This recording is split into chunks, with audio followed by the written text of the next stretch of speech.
Hello and welcome to the Your Creativity Business Podcast. I am Mickey, your host, and today we're going to be talking with Nathan Workman from Radius Law Group. Nathan, how you doing? I'm fine today. How are you? I'm doing pretty good. I'm really excited to talk to you about this because I have always felt like copyright law is super complicated, and I feel like it's always it just depends on so many things. And because of that, I think a lot of artists need help with it. Well, are you looking for a job as an attorney? I mean, you basically nailed the answer. I'm not That's the looking, but universal answer to every legal question. no, well, thank you. I mean, I appreciate that. Um, so, if you don't mind, would you mind telling me a little bit more about like just your background in law in general? Sure, sure. Actually, I got into law because of a lawsuit. I had worked as a graphic designer for most of my career in an agency and worked with all kinds of clients. Worked with Compaq Computer, Dell. They had projects for Disney. Actually, I was a layout guy for Cosmopolitan for a while for their website. Okay, okay. So worked for a whole bunch of independent clients, and then I got sued. And the lawsuit was from a company in Washington D.C. that sold computers, and mentioned that I had an infringing name, and I didn't have an infringing name. It was just I was using kinetic in the sense of kinetic art, and he was using kinetic in terms of energy for computing, and we had a similar name, but I'm in Florida, he's in Washington State, so And you're doing completely I walk into different my office looking markets. for him. Yeah, yeah, It's a yeah. cash grab lawsuit, and I lost. So paid an attorney a whole bunch of money, and felt like he didn't really understand the issues and was listening to me during the process, and ended up appealing it myself and won. And appellate law is pretty difficult to do, but the judge in the case had told me that you might be a pretty good attorney. You gotta consider it. Yeah. You won a case by yourself when the person you hired couldn't. You should do this. It was an open and shut case, but a lot of the Yeah. issues involving infringement we'll go through today. And it is nebulous. One of the challenges with copyright law and intellectual property law to begin with is it's such a complicated subject, and it's very nuanced. And anytime you have a nuanced area of law, it's less about the rules and it's more about the intention. And Yeah, okay. good people typically can get their way through the process. Bad people typically can't get their way through the process, and money dictates a lot of how you're positioned as being a good guy or a bad guy. And there are some things that you can do to definitely protect yourself through that process. And we're going to go through a lot of that today. Definitely, when I was a content creator and a designer, I had work stolen on a weekly basis. As Oh soon as we yeah. would publish it, someone's stealing the content. So we had to mine it, and we had to make sure that we were monitoring it and putting safeguards within our work to ensure that if someone did copy it, we had the right to remove it later. And Yeah, and it's so well, interesting to me because, like, just with my background, I mean, first of all, just like dealing with social media, there are just so many people on the internet that just truly believe, like, oh, it is on the internet. This simply means that I can use it, which absolutely. we know is And the like thing is, 100% not true. Go ahead, go ahead. even if you use it, I mean, one of the things that always surprises me is that people have gone through school in America. They've written reports, and when you cite something in a research report, you cite the source. Yeah, And people think they don't have to do that creatively. I can take this photo, I can take this piece of art, or I can take it, and not just necessarily a piece of art, but even copying someone else's overall design and overall layout. I mean, how many times has Warhol been copied in other people's art? And hey, they might know that they're doing a tribute to it, but tribute still requires attribution. The copy, copying someone is the most sincere form of flattery, but if you're not giving them the attribute, and one of the things Paul McCartney mentioned later was in his career was that Lennon McCartney, he was scared that long term people would forget that he wrote primary on some songs and Lennon wrote primary on some songs. So he was asking that maybe I could be listed first on some of these. Ended up dropping it later because he received such criticism about it. But I think it's a very valid point that who did write Eleanor Rigby? Well, it wasn't Lennon, but yeah. involved whatsoever with some songs that Lennon wrote, so like In My Life. And I think it is fair that if you're a fan, the attribution. If you're someone coming across the work for the first time, you might think this attribution to the work. So they were a true partnership. So it may have been less of a concern for them, but for other people, that are not getting credit at all for the hours and hours and hours that they're spending online, it's demoralizing to your favorite artist. It's not something that makes them feel warm and fuzzy inside. No, yeah, and that's definitely a thing of it too. Is definitely just people kind of can have this attitude of like, oh, they should feel flattered that I stole. Yeah. Yeah. Isn't it wonderful? Yeah. Isn't it great that I stole? Anyway, so I guess one of the questions is just like how much copyrighted material can somebody borrow without it being considered just like full blown infringement? Sure, sure. Well, let's get into different types of IP for people that are completely new to this. Yeah, So yeah, yeah. there's a lot of things that can be considered intellectual property. So one classification of it would be things like copyrights. Copyrights are there to produce expressions of ideas, not ideas themselves. Right. Yeah, I yeah. have a one example of it could be something like a stapler. If I have a stapler, the concept behind what it's doing, stapling paper, that's not something that you can copyright. Now, how I've designed the stapler, that's something that could receive copyright protection if it's not a functional element. And one of the challenges with intellectual property to begin with is each categorization of it is protecting different things about a creative work. And a lot of it goes into public policy of why we even protect intellectual property to begin with. Copyrights are supposed to protect expression, so people have an incentive to create and to promote something in a fixed media so they can control how it's being perceived, how it's being presented. So it's not supposed to protect functional things. If I have designed something at staple paper, that's something I can get a patent for. Patents are protecting actual function. Yeah. Trademarks and service marks are something kind of in the middle. It's supposed to protect the source of where something is coming from, but not necessarily the function of it and not necessarily the expression of it. So a good way to think about it is, McDonald's, I'm loving it, right? That's a service mark. They're wanting to make sure that other people can't use that to express the idea.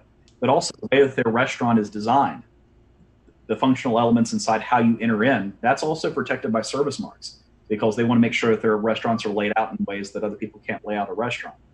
How the boxes are designed, well, that's a copyright. That's something that's not necessarily functional. There's elements of that are artistic. How they've incorporated elements on it, the fonts that they use, the layouts that they use, those are all protected through copyright. Then they can also be protected through service marks, and often are. We'll talk about the overlaps of that later, but they want to show not only the expression and the design that they're using is specific to them, but also the source of the expression is specific to them. And then for patents, how they actually make the food, Yeah. it can be patented if there's machinery. But a lot of it's done through trade secret. And trade secret is just, your know-how and your independent procedures that you use. You may not want those published because you don't want other people to know about it. And it's something that's very difficult to source. So the classic example of trade secret is Coca-Cola's recipe. I mean, it's been over 100 years and it still hasn't been leaked to the public. No one knows it. So they've done a good. That's cool. So given those different types, what most content creators on the internet at least are doing would be covered mostly by copyright. So again, copyright, if you get into the technical definition of it, it's an exclusive right that's given to a creator of some type of creative work. And I say creative work because not all works are creative. Yeah. There has to be a modicum of creativity to it. It's hilarious to me because some of the people that will fight the hardest for copyright protection have the least creative work. Just putting out a grid. Grids have existed since the Egyptians. I mean, it's not anything new. Since numbers and ordinals have been created, there has been a grid. But you'll nonetheless see people try to copyright spreadsheets. It's fast. Least amount of creativity you could possibly put in. So it has to have at least some type of original expression within the work, and then it has to be fixed in some type of tangible format. So one of the things that is tricky is, what about live performances? Are they subject to copyright or are they not subject to copyright? We'll get into that in a little bit. But again, it's a type of right of reproduction, a right to utilize an expression that has been made for a period of time, unless you're Disney, and then they'll just keep renewing it forever. They have money. Yeah, literally the standard of how long it is. Yeah. The Mickey Mouse rules, they always get extended. Yeah. But again, it's intended to express or protect the expression of an idea, not necessarily an idea itself. And it's one of the misconceptions that people have about it is that you have to apply for it. The United States, we're a member of the Berne Convention, and the Berne Convention is a law that a lot of countries passed. Your one way to think about it is your copyright is created as soon as you lift your pen off the paper. So you don't have to register for it. Now you can. There is a federal registration through the Library of Congress. They're the ones that manage it, and you can send it off. It's copyrights.gov, and the cost of doing it is usually about $30 to $100, depending on the item. So it's cheap to do. What is the benefit then of somebody like actually registering it? Does it just like help maybe later on, or? Sure. I mean, if you think about it from a photographer's perspective, they might make thousands and thousands and thousands of photographs. Does it really make sense to register every single one of those for copyright protection? Of course not. Yeah. Now, if you're licensing something out, sure, because now the monetization element of that makes sense. What if you're sending it out to a stock photography website and you're going to get $3 per republication of it? Again, it may not make sense to do it because it's got 3 downloads versus 100 downloads or 150 downloads, or you're already giving people a license in the item as you sell it. So a lot of this depends on the functionality of it. But if you have something that you think is sellable later, you think something, hey, I want to prevent someone from reproducing this specific work that I'm going to maybe put into a show, or I'm going to be submitting for an art contest, absolutely you'd want to protect that. I mean, $34 for a photograph, so why not? Yeah. Go ahead and submit that thing off before you give it to an art contest. And then, God forbid, you win. It gets reproduced hundreds and hundreds and hundreds of times for the attribution, and then you want to try to shut it down. It's difficult to do. So even though we're part of the Berne Convention, we have copyright protection in creators, it's very difficult to get some. I mean, can you imagine emailing Facebook and saying, look, they're reproducing my work, shut it down? They're going to just laugh you out of there unless you have some type of federal registration. Now, if you have a federal registration and a letter from a law firm with a takedown letter, they'll listen because they don't want to be held liable for infringement of actual protected work. So a lot of times, even though you have some type of common law protection, or sometimes they'll call like a poor man copyright, where you'll mail a document to yourself, that's really difficult to get anyone on Twitter or Facebook or Google or someone else to respond to that. But having a federal registration, they'll listen. That's interesting. I didn't know that about like that Facebook and Google just take those more seriously. Yes. Just because they're so big, I just had kind of the impression that they would never listen. So it's good to know that if there's really an issue, having that federal could at least help with it. They don't investigate. I'll say that much. The question is, whose side will they default on? We're not going to investigate, right? Yeah. They're going to default on the person that has the item that says, hey, I have a federal trademark in this. And then if the person wants to copy it still, they can fight it. But otherwise, the default position is going to go to the person with the federal rights, because Google doesn't want to be sued later for supporting infringement. Yeah, that makes sense. Makes sense. So then, getting more into depth here with copyrights, we run into this big question about how much can you copy before you got a problem. So the law protects, the intention of copyright law is to protect against infringement, but certain types of fair use are permitted. And again, the reason we're protecting expression of ideas is twofold. One is to make sure that someone's individual artistic output, some type of right in that they can monetize before everybody else can copy it. But the second is that we want to establish the ability to create derivative works. I mean, there really are very few original ideas that are out there. Most things that people produce are derivations of other people's ideas. Yeah. Unless you are just on a really, really, really unique form of acid and you're thinking with ayahuasca, you're in your bloodstream and you're in other dimensions, you're a product of everything around you in your environment, and you see what you see. So I can honestly say I've never produced anything that wasn't based on something else that I've seen or something else that I've liked. Yeah, 100%. I haven't either. Everything I do is derivative, but hopefully I'm like, when I really like it, I'm pulling from lots of different sources versus clearly just one. But yeah. Well, one of my favorite things is, Steve Jobs used to quote a Picasso line, which was, good artists copy, great artists steal. Picasso stole that line as well.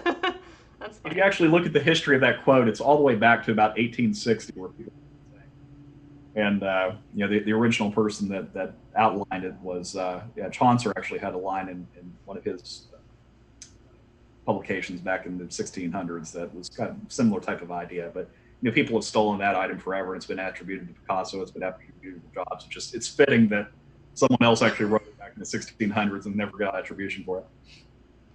That's funny. So fair use. This is a gray area. A lot of cases would fall different ways depending on people's intention into it, but courts generally factor in four things when they're figuring out what they're doing regarding fair use versus just straight out infringement. So you have the purpose and character of the use, the nature of the copyrighted work, the amount and proportion of the work that was taken, and the effect of the use upon the potential marketability of the copyrighted work. And that's the biggest one. Oh, So yeah. the if I'm editing someone else's movie down to a 30-minute version of that movie, and I want to sell that 30-minute version of the movie because you don't have 3 hours to watch Gone with the Wind. Here's the 30-minute version of it. Can I do that? Well, in a sense, you might be able to. I mean, you could produce it for legitimate copyright holders of the work, but there's been lawsuits.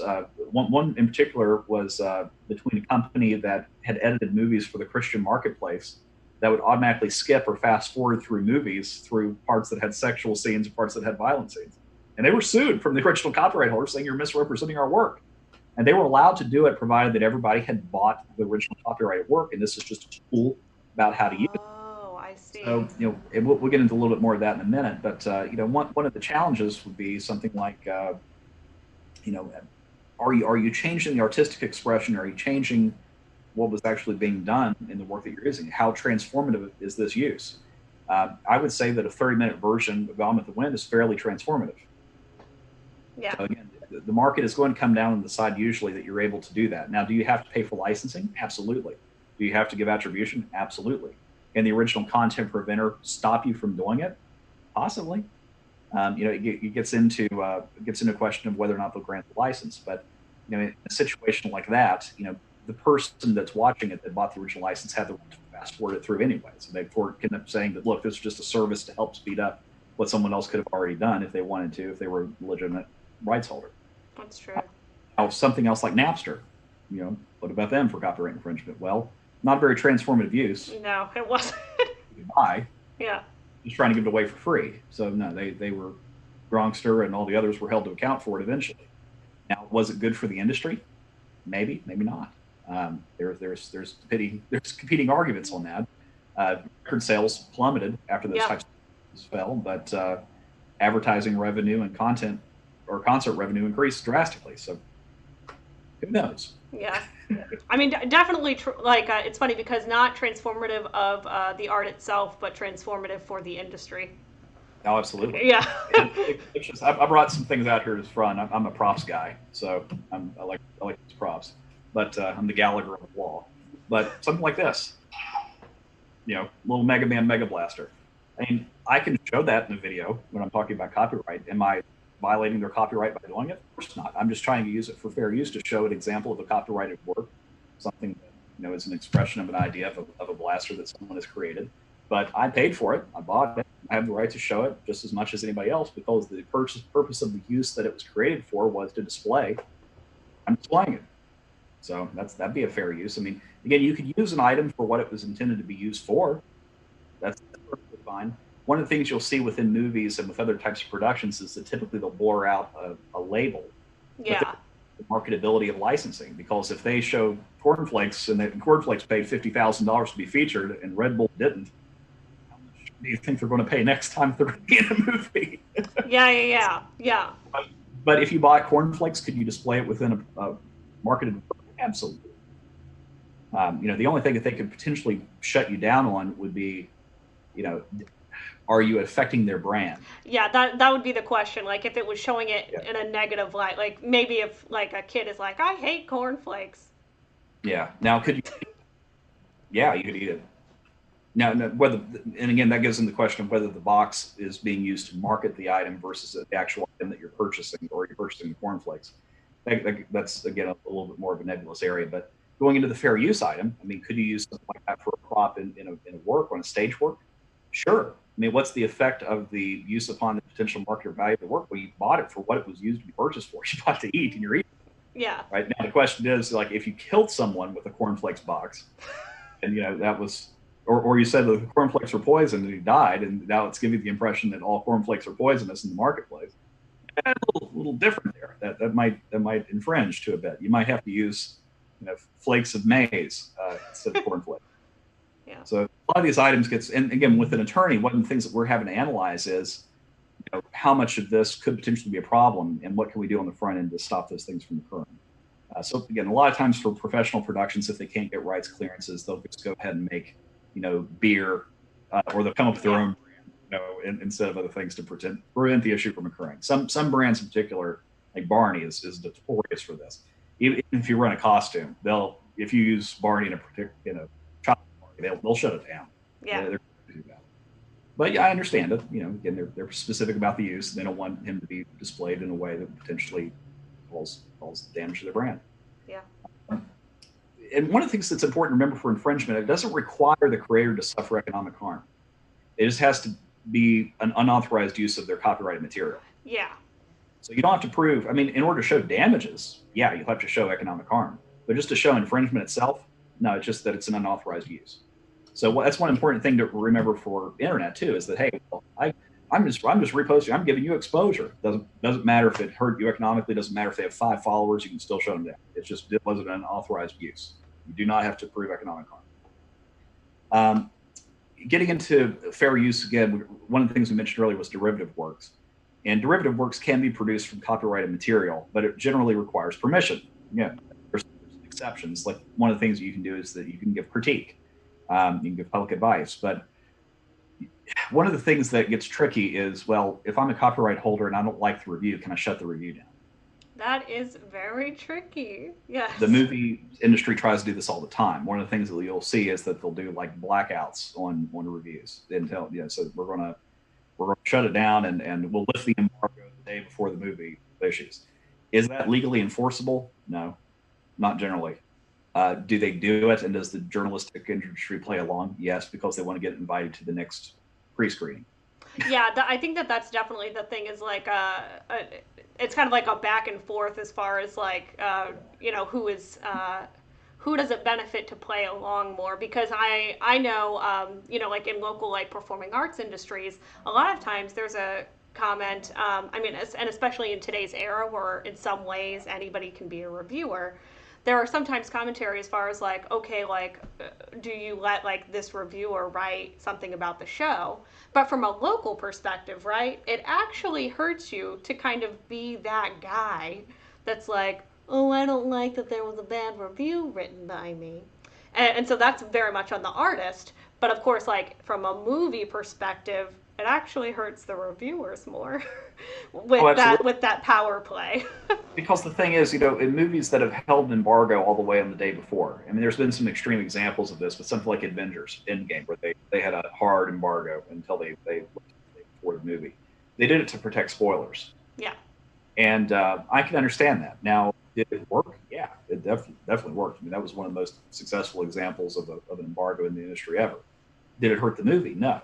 But in other examples where you had movies where there was an embargo, a firm embargo on anything being released. Something like what was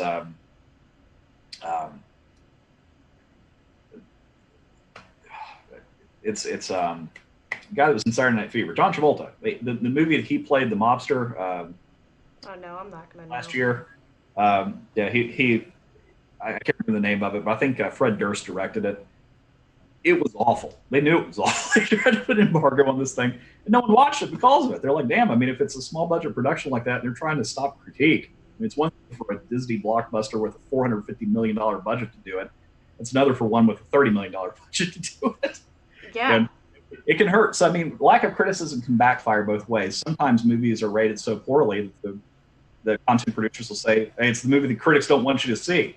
Become cult classics like The Room. Yeah. So, I think criticism is fair. I think as a society, we can't do anything to potentially stop it. I think clickbait is not reviewing. And that's the problem with media in general, is that you have to have the free and fair access to media for a society to function and for a creative society to function, not just political society, but creative society. There has to be fair criticism given to all forms of creativity. But if you have people that are trying to stop it, it's Jay-Z, Rock Nation. Look how aggressive they are at trying to stop anything from a copyright strike where it's clearly transformative use. Yeah. Jay-Z ripped off Ice-T for 99 Problems. Mm-hmm. Yeah, I mean, I remember when there was that huge. I mean, and I know that they were getting uh, use for a lot of them, but yeah, like there were so many examples of people, big names, using Sure. people. Yeah. I mean, hip hop industry. I mean, the Amen Break by I forget who it's by now. Some brothers, but it's the most ripped off drum beat of all time. They never got paid. Mm. So it's into the lexicon of music at this point. The drum break. Just because it's been replayed so many different times, and people who know drum and bass music know what I'm talking about with the Amen Break. But it's like the basis of jungle music. It's the basis of drum and bass music. It's just been replicated so many times. It's turned into its own genre. But getting back to copyright works in the issue between fair use and infringement. It's courts get really picky when these things actually get sued. A lot of times, the larger producers are able to bully distribution from publishing because, again, if you have a bad relationship with your publishers, it can hurt the publisher as well as it can hurt the producer. And the more clout that a content producer has, the more they can exercise rights over top of something like YouTube. But when it actually goes to court, the courts are going to protect transformative use, and courts are not going to protect people that are trying to exert protection over functional elements. This happens all the time in the fashion industry, where Burberry or Gucci or Prada will say, this design was so distinctive for us that we're going to stop other people from producing it. Courts will say, I'm sorry, is this a functional element? Is the plaid a functional element of that skirt? I No, see. Yeah. decorative. Okay, well, get out of here. We're not going to extend this type of protection to things that are functional elements. And a skirt itself is a functional element. It's one of the things, again, when it gets into cosplay. What are they trying to protect? Well, if you've got, let's say someone wants to stop someone from wearing Superman outfits. Well, you can't protect red underwear. Now the S, that's a different story, because that's an element that could be protected through a service mark or through a trademark or through a copyright, because that's not a that's not something that's necessarily a functional element. That's something that's an expressive element. I mean, a symbol could have been anything. Could have been a T, could have been an X, could have been whatever. I mean, S is standing for Superman. If it was standing for stop, different story.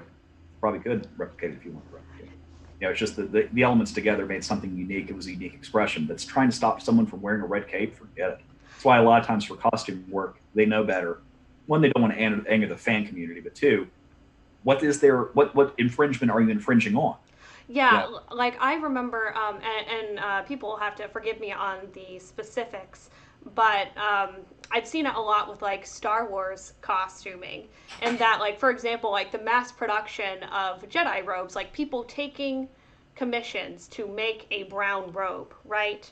Sure. You can just do that because honestly, it's really just a brown robe.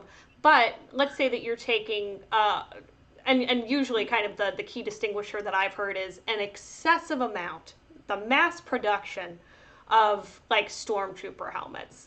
I'm talking like super mass production. Now, I mean, that's pretty specific. That's... Well, I mean, in terms of the Jedi outfits, I mean, Kurosawa had them first.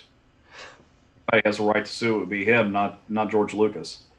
Um, but the stormtrooper issue is a different idea. Now, can you stop someone from doing a helmet? Not an individual. Yeah.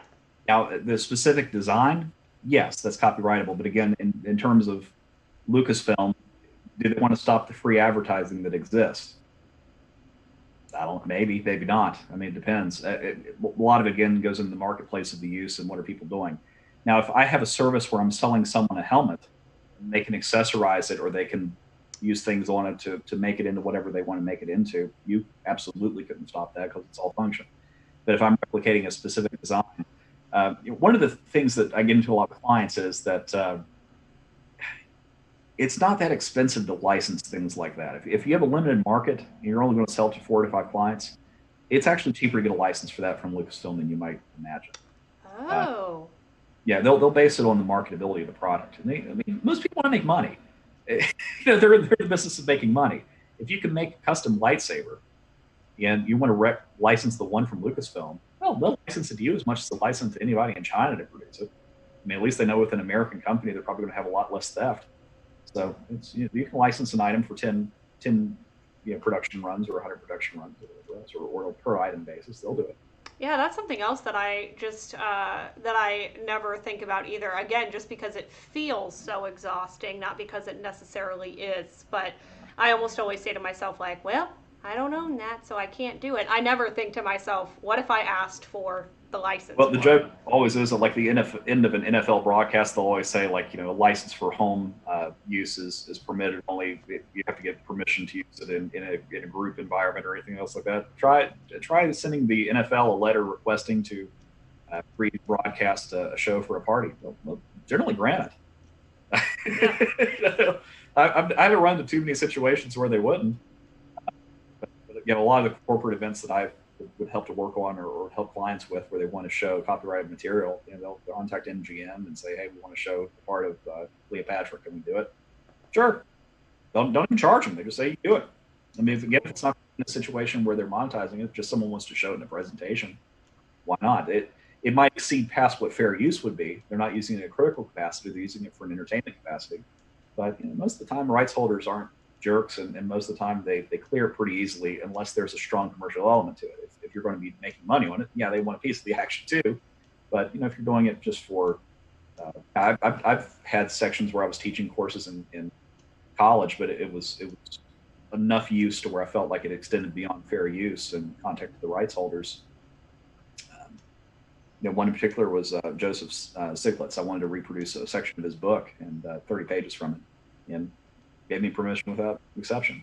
Yeah, and because I've talked to the folks that run Alamo Draft House before, just because they do so many like old movies that, again, I just think to myself, like, oh, how are you getting the rights for that? How are you getting like the permission to do that event?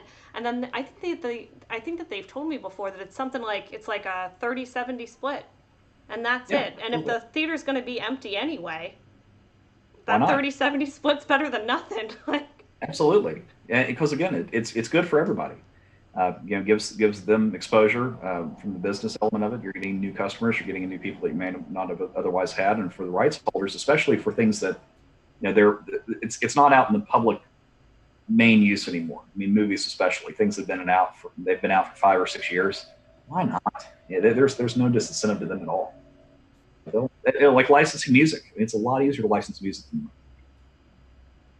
yeah, now, it can be expensive. I mean, if yeah. you're trying to make it like the intro to your podcast or whatever else, it might be like 10 grand. But if you're just trying to use parts of it for, again, beyond editorial, I'm talking about situations beyond fair use. If elements were trying to monetize it, then for wrestlers, that are in the indies, I've helped people license music for entrances, and That's so, cool.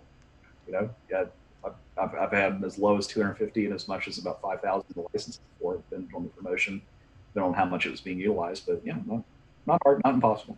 That's cool. Better than stealing it. Better than steal. Well, Because the definitely risk of better. stealing it. Can you imagine if someone did a copyright strike and shut down 10 years worth of work? Now you're in a real tough position because they're holding you ransom. Yeah. So it's always better to get permission than forgiveness when it comes to things like copyright.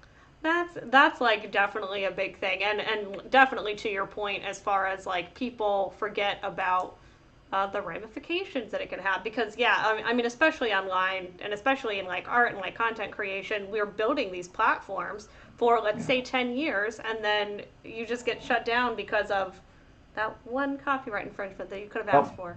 The argument I always make to people is, what if it blows up? What if it goes viral? Because the cost it will take for you to license it now will be as cheap as it'll ever be. If it has 150,000 views, it's not going to be the same rate. Oh, that's true. You better negotiate your deal now. Now, forget trying to afford it later. Yeah, that's a good point. So getting into the end of copyright, we have another right that we didn't talk about a lot at the beginning, but it's one that comes a lot with copyright and content producers, especially models, which is right of publicity. So right of publicity is a different type of intellectual property. It's unauthorized commercial use of a person's name, likeness, or recognizable aspects. And it's usually not about an infringement element. It's more about fair competition, breach of privacy, things like that. So where it gets into with models, and I've worked with models over the years that were trying to, again, produce videos for yoga, or they're trying to do something specific, and they want to protect their image. Um, there's different ways to produce it. One of the ways that you can protect it is that you can retain certain rights in your contract Yeah. when you're producing something. So a lot of art musicians or a lot of actors will have editing rights or publication rights, so they can shut down a production, or they can shut down a movie if it's getting out of control. One of the rumors is, at least for Bradley Cooper and Jennifer Lawrence, that their teams exercised their rights for Serena. That it never got a main release because they didn't like it. Even though I think it's a pretty good movie, but they apparently didn't like it, so they wanted to shut it down. They had the power at the time to do that. And that goes into a different issue, which is that you always want to have a contract. We'll get into some of those issues. That's a whole other, yeah. And But oh, never mind. Sorry, I almost dove into it. Okay. yeah, those works for hire are an interesting thing. So if someone's hiring a model to show, it's still your likeness. You still have a part to play in this. And one of the things I always remind people is that everyone is always lucky to get to work with you. That's the intention that you always have to have, and that's the way that you always have to feel going into any type of creative partnership. It's a partnership. If you're doing it solely for exposure, you will get burnt or screwed every single time. It has to be a partnership. And the directors that don't understand that and respect that, they're never going to respect you at any part of the process anyway. I have seen people use photos of models that were extremely compromising and hold it as blackmail later.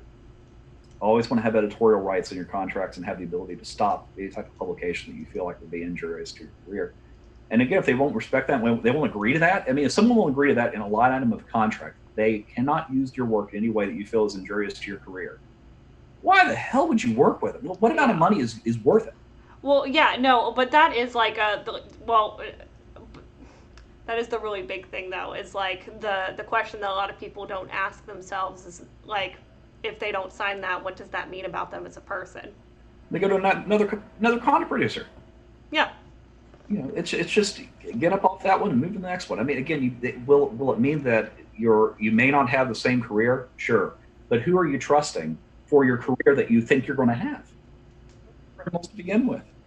I just feel like that's always the shortcut that people take. You're selling your soul to Satan when you do that. If you're already dealing with people that are not willing to be admirable at the start of the relationship, they're never going to take care of you. They're not going to look out for you later. And if you don't have a true creative partnership, what are you building? I mean, if you are disposable to them at the start, you're disposable to them at the end. I know that we said we would talk about it later, but I can't help but already. Would you mind Sure. if we just talked about contracts? Even if it's let's like super quick. Because like my big thing with contracts is always honestly to just have one, to have something, to just anything. Like, well, people oftentimes will say, look, I can't afford this, or I can't get into this at this time. And one of the things I like to say is that, a list and 2 signatures on a napkin is worth more than a handshake. Yeah, that's it. It doesn't have to be complicated.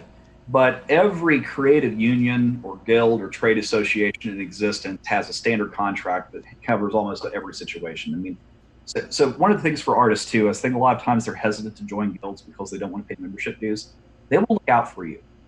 They will sue. If you get taken advantage of, and if you're being used in a situation, the guild will step in. I mean, why not hire your own mafia? Yeah. What trade associations is supposed to be at their very core. That's why there's an actors guild. That's why there's a producers guild. They will step in and fix situations where people are being mistreated.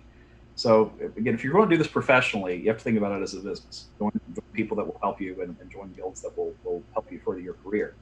They're not bad by any stretch of the imagination. They're supposed to be looking out for artists, and most of them do a very good job of that. So writers guilds, they'll always have work for hire contracts. They're put in position to negatively influence you.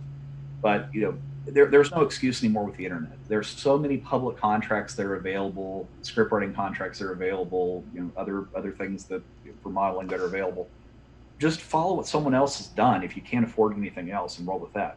But one thing I always remind people too is that if you are wanting to seek an attorney, it's a lot more expensive to go to them and say, look, I need you to produce a contract and negotiate this for me, versus this is what we've negotiated. Can you please make sure this is legal?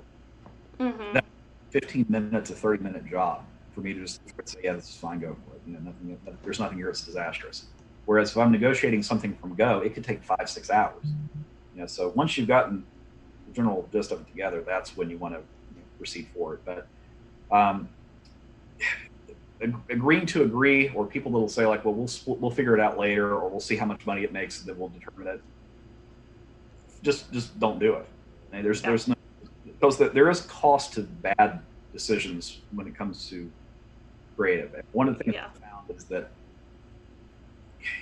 if there's an old story about a man who saw people playing baseball out in front of his house and he wanted to stop it. And he was tired of the racket, tired of the noise, so he started paying them and said, "You're going to have to show up here every day and play, and I'm going to give you $1 for every day." But then the kids all of a sudden, after a couple of days, they're like, "Man, this is the greatest thing ever." Baseball players getting paid to play baseball. After about day 9, they didn't want to show up anymore. They wanted to do other things. And he would come to their houses and grab them and say, "No, you're going to come over here and play baseball. You have a contract with me. You're going to do this."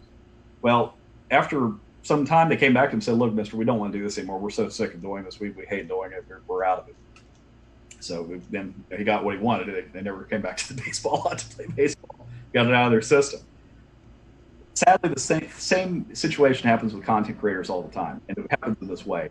It's not that they're getting paid, it's that they're not getting paid. Or they had some type of agreement that went in that was so different than what they had expected that it causes them to lose the fun or lose the artistry of what they went into.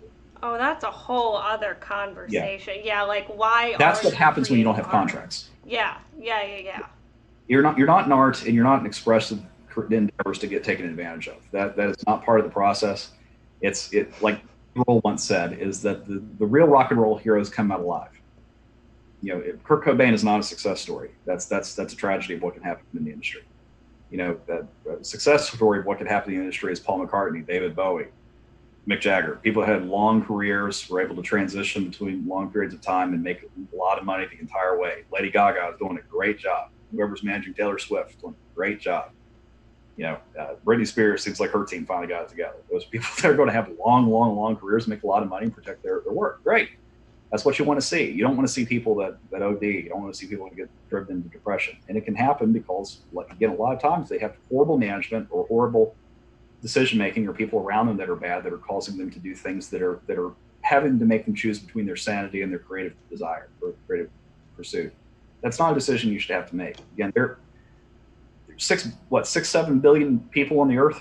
There are plenty of people. Yeah, there are plenty of people you can collaborate, plenty of people that you can work with. And again, some people don't become stars here.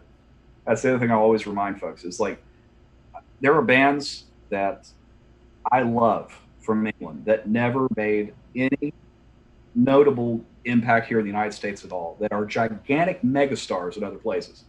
Like Robbie Williams is one of my favorite singers. He never broke into America for anything. Not without a lack of trying. He tried. Steps, never made anything here. They got like 15 number ones in England. They're national figures in Australia. They're treasured there. Never made a dent here. Yeah. So, again, you gotta get in where you fit in. Paul Anka, you may not be a huge thing in the United States. You may be Italy's treasure. Again, you gotta keep experimenting, keep going out with the internet. There's no excuse. Find people that want to work with you. They're willing to work with you fairly. And once you get paid for it and something that you put your life into and it actually is working out, it's a level of freedom and it's a level of joy that is hard to put in words. That's what you want. I mean, the first time I ever sold a painting, I was on cloud 9. Mm-hmm. I understand people like Vincent van Gogh and why it meant something to him to sell a painting. You're dying as you're creating. You're giving your life sources being. Yeah, you are. Yeah. You're really putting. You want to get paid for that. It creates a very hazardous and negative dynamic for not getting paid for your work. So again, contracts, absolutely. Everything has to be factored in. The 3 things I always say have to be figured out in any type of contract. It's who's doing what, who's getting paid, how they're getting paid, and third is how do we resolve disputes. If you got that figured out, everything else is good. You can get the rest of it figured out or the rest of it can be worked out. But if you don't have those 3 elements in the contract, then you don't have a contract. Yeah. So the only last thing I think I wanted to cover with trademarks and service marks. And again, those are words, phrases, symbols that are identifying and distinguishing a source of a product or service from other providers. the thing to remember here is that the more generic it is, the less it's going to be protected. The more arbitrary it is, the more it's going to be protected. So something like Paper Pro, they're the stapler company here. That to me, that's not a very distinctive thing. No, that's Paper two Pro, very basic words put together. but nonetheless, it's specific enough to where it's going to be covered. Um, that doesn't mean that every type of item needs something that distinctive, but the thing that I always tell creators to do is that if you have a name, it may be very distinctive in the area that you're creating, even though it's not distinctive in another place. I mean, one of my friends, Mark Henry. Mark Henry's a pretty generic name. Uh, However, in the field of financial advising, he's the only one. Trademark it. That's it. Yeah, yeah. Mickey Marble. That's pretty distinctive in the world Pretty you're in. distinctive. Yeah, Trademark. yeah. So again, there's no reason you can't do that. For things like service marks, those are more of like, again, the taglines that the companies will use or things that are defined to them. It can also cover things like trade dress or covering, again, the elements of an item that describe how it can be given.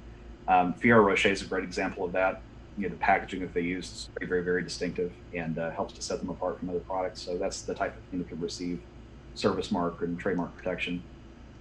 But it's it's cheap to do it yourself. Is definitely within the realm of most people to do without an attorney, and you're looking at $270 to $350 to file for protection. So again, for your name, make sure that someone couldn't use your name commercially without your consent, or if they do, you can shut them down like that. Again, Twitter, Facebook, Google. If you have a registered trademark and someone is using it, you don't want it. One denial letter, they're out of there. They're going to your side all the time. The other cool part about it is if you have federal protection, if someone actually makes money on your name, you are entitled to all of the money, not a portion of it, all of it. Whatever they make, you can get. That's crazy. So again, you can put people in an absolutely disastrous position if they're using your name with your intent. One of the things I always remind folks is, if folks are really harassing or abusively using your name and likeness online, see if you can register for trademark protection. Because again, sometimes that can extend beyond criticism, and a lot of times for internet service providers or distributors or servers, particularly hosting companies, you can say, look, they are driving traffic to their site by using my name. They do not have permission to use my name and likeness. This is not creative use. This is not criticism. This is clickbait. And I have a trademark. They're infringing my trademark. Take them down. They'll respond to that. I've had companies that have completely eliminated websites because of that. Wow. Now, service marks can take about a year to register, so it's not a very quick process. It's the type of thing where, again, an ounce of prevention is worth a pound of cure. But again, if you're a content creator, why not? Why not have a lot of actors, a lot of race car drivers, a lot of people like that will have their name trademarked to their signature trademark or something else. Why not? That's cool. That's a good idea. Then the only other things I had some best practice notes. One was in terms of contracts, and I think we covered everything there. Another was in clearances. One of the issues with clearances is if possible, find a way to accomplish what you achieve without directly using anyone's IP. It's always a best practice because you might create something in doing that is a new creative work that is worth more than the work you're creating. And one example of that is look at the Simpsons stuff. How much money have they made on Duff beer? Oh, yeah. I mean, they could have used Bud, they could have used someone else and made them a lot of money. They came up with something completely arbitrary for themselves because they didn't want to run to a rights clearing issue. And I dare say that they've made millions of dollars on them. Oh, yeah. No, I 100% believe that. But I mean, why not? I mean, again, it's genius. Sometimes the things that you're forced to do in problem solving creatively lend to better things than what you actually had in mind. So you're heavily rewarded when doing that. That is a huge thing with me, is that I think avoiding copyright issues is an opportunity, not a weakness. Like, oh, absolutely. Yeah. And people that feel like they have to use something. Again, I've run into this where people are like, I have to use this song. Why do you have to use that song? Well, because it's got this rhythm and it makes this feeling. It's like, is there no other song that gives you that feeling ever? Nothing. Because most things will have some. It may be your favorite song, but my favorite favorite song changes on a monthly basis, if not a daily basis, depending on what I'm listening to. So sometimes people pigeonhole themselves creatively, thinking that it has to be certain things, when what you really have to get into is what is the feel that you're trying to achieve. Yes, that's like That you're exactly trying right. to achieve, if you use something that's completely original, might be that thing for other people for all time. If you're trying to achieve with the one song that you want to use, I've got to use "Maybe I'm Amazed." It's the greatest love song of all time. You might be writing the "Maybe I'm Amazed" for the next 100 years if you do something creative. So again, go for the feeling and try not to make a direct reference if at all possible. Again, you're going to be giving up the creative pool. You're going to be paying that person. If you want to do that and it's absolutely necessary, perfect, go for it. I mean, Guardians of the Galaxy, they've paid a lot of money in licensing rights, and hey, that's their shtick. The director loves doing it, so why not support him? He's at a part in his career now where he's giving homage to things that he loves. That's absolutely his right creatively to do that, and then go for it. But if I were starting out as a director, I would use all original music. I mean, look at Star Wars. That they made that decision creatively, and they've George or John, what's his name, John? Yeah, John Williams has created some absolutely iconic work for them. What if they had licensed music that was popular in the 70s? It would never work. Yeah. He made the right decision there. And again, it's a tough decision to make. It's an expensive one. It will slow down your project. But again, going after the feel that you're wanting is a great opportunity to make additional IP that sometimes is worth even more than what you're trying to produce.